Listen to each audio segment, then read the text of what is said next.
In this video, I'm going to show you how to change the timing belt with and without the correct locking kit on the 1.5 TDCi fitted to many Fords, Citroens and Peugeots. And both methods are easily achievable. So, we'll get started, shall we? Here's a sneak peek of the timing belt being changed without the locking kit. And you can see we use Tipex marks and mark everything up nicely, and I find this as effective, if not more effective, on this engine when timing the belt. And incorporating both methods together will ensure correct timing with peace of mind. So, both methods, we need to strip the engine down. We'll start by taking the headlight out.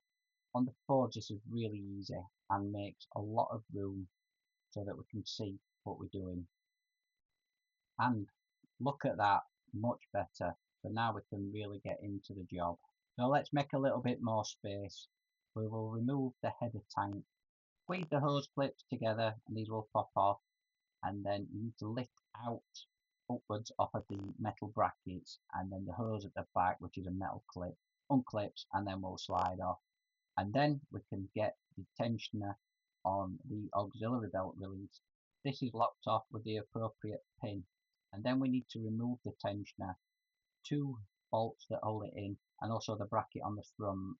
Raise the vehicle and remove the road wheel, and then you may need to remove the inner wheel arch. Sometimes there is a cover, two Torx 30s, and this lowers down and will give you much needed access.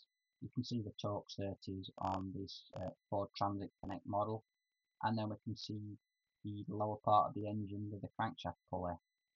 At the back above the drive shaft there is the remainder of the bracket from the front of the engine, 8mm. Remove this and then the wiring loom will become loose to allow access to the timing belt cover. Now safely support the engine and then remove the upper engine mount, and this, as you can see, gives it a little bit more space. So now we need to concentrate on the top timing cover, 7mm bolts, I think there's 3 or 4 bolts, and then this will lift away like so. The inner part of the engine mount also needs to come off, but we'll concentrate first on the lower timing belt cover. It will come out with the cover on, but much easier if we remove it. Unclip the multi-plug, and here is where the timing pin does go if you decide to pin it up like this. Then back down to the crank pulley, just using the 18mm socket and a really good impact gun, you'll find that this comes off quite easily without any problems. Now we just need to remove the remainder of the 7mm bolts that hold the lower timing casing on, and we can remove that. And then also you will need to remove the crankshaft pulley sensor. Once the bolts are loose, they will stay in the casing. Just a case of jiggling the cover out. You may be restricted a little bit with the wiring harness that goes across the front of the engine. But then once we've got the cover off, we can obviously see the condition of the belt. You can see here it's not tensioned up very well. So obviously we're going to change all the pulleys, and the belt and the water pump. But before we remove it, we need to lock off the crankshaft pulley and the injector pump. Unfortunately, I'd lost the pin for the injection pump, so I just used a drill bit on this one. And then, as you can see, the lug that goes there, and then also there's a small hole in the crankshaft pulley front cover. Then all we need to do is loosen the tensioner, remove the tensioner, the idler, and the belt will come off nice and easily. Then there's a water pump. I think there's 5 or 6, 7mm or 8mm bolts. The water pump will be tight on the block, so I like to just use a pry bar just to loosen this, and then we can get that out of the way. A good tip for the gasket is using one of the wire wool brushes that you can use on the drill attachment. So before putting the water pump back on, just pay attention to the gasket. If there's 2 holes that aren't quite cut out right, these are designed to put the bolts in, loosely so that the gasket can't move when you reassemble. Makes it a lot easier. Really good feature on this timing belt kit. So just in reverse order, put the belt on first and then the guides last. It will make it go on so much easier when reassembling. With the belt and guide on, what remains to do now is remove the pin from the tensioner, and then we can correctly tension the belt up. So we turn this Allen key fitting anti-clockwise until the pointer points to this point in the tensioner. Torque up the tensioner bolt, and then we just need to turn the engine 2 complete revolutions and just ensure that the timing pins go back in the place that it was when we fitted the belt. And when you're happy with that, just a case of rebuilding in reverse order. So this is the timing belt covered with the locking kit. So next up, we're going to do it without the locking kit.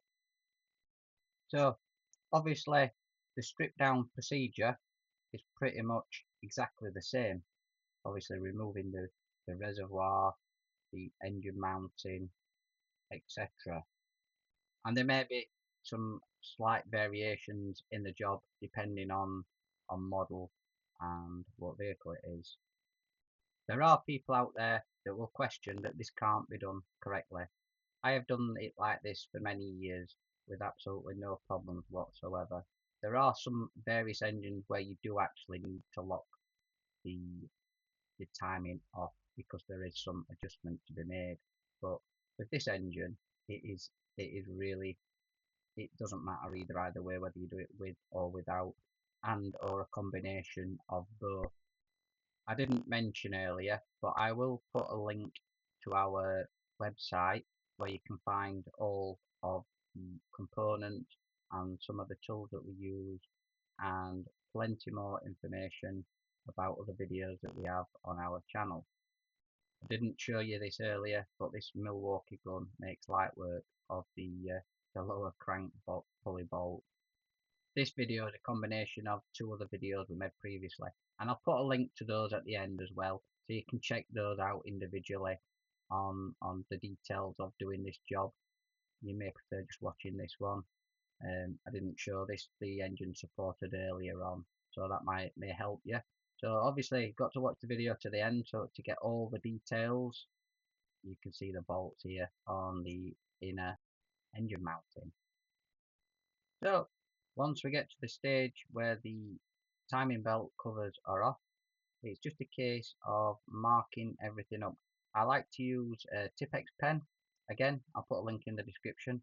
Mark the injection pump like so, and then I like to mark I'll just show you in a second, the timing belt here, either side on the belt and on the pulley, and then the camshaft sprocket. Always put a T at the top on the belt so we don't get this mark wrong. We're going to duplicate these marks on the new belt so that we don't get it incorrect. Then it's just same again. Remove the tensioners, remove the idler, remove the water pump, change it all over, give everything a nice good clean. If the gasket is tight and stubborn, just get a bit of a blade or something behind it. Once you get it started, it will just peel off, and then give it a really good clean so that the mating face is good for the new water pump. So, new pump on, new tensioner on, and then it's just a case of duplicating the Tipex marks from the old belt onto the new belt, and then we need to position this correctly on the engine in exactly the same place. And then, as we did before, we'll put the idler on last to make life a lot easier. And then once that's on, we can tension the belt up. As before, 2 revolutions on the crankshaft, and make sure that all the marks match up on the cam, the injection pump and the crankshaft. If you've marked it all up correctly and put the belt back on, these should line up perfectly. and here's the tensioner activating to the correct position where we tighten it up. You can just see the camshaft aligning as we tension the belt there. Don't know if you just noticed that. And then once that's all nice and tight, we can rebuild it in reverse order like before. And as I mentioned earlier, there's nothing wrong with timing the belt up with the locking pins, but with the addition of marking the belt up like we have done here, and that way you can be doubly sure that everything is aligned correctly and you're not going to make any mistakes with the timing. So I really hope that this video has really helped you. Any questions, pop them in the comments below, and please visit our website howtofixit.co.uk, where you can find all the tools and all the parts and additional information and downloadable guides. And please, if you like the video, give us a like and don't forget to subscribe. And as I promised before, here's some more great TDCi videos for you to watch right now, and we'll see you over there in a click.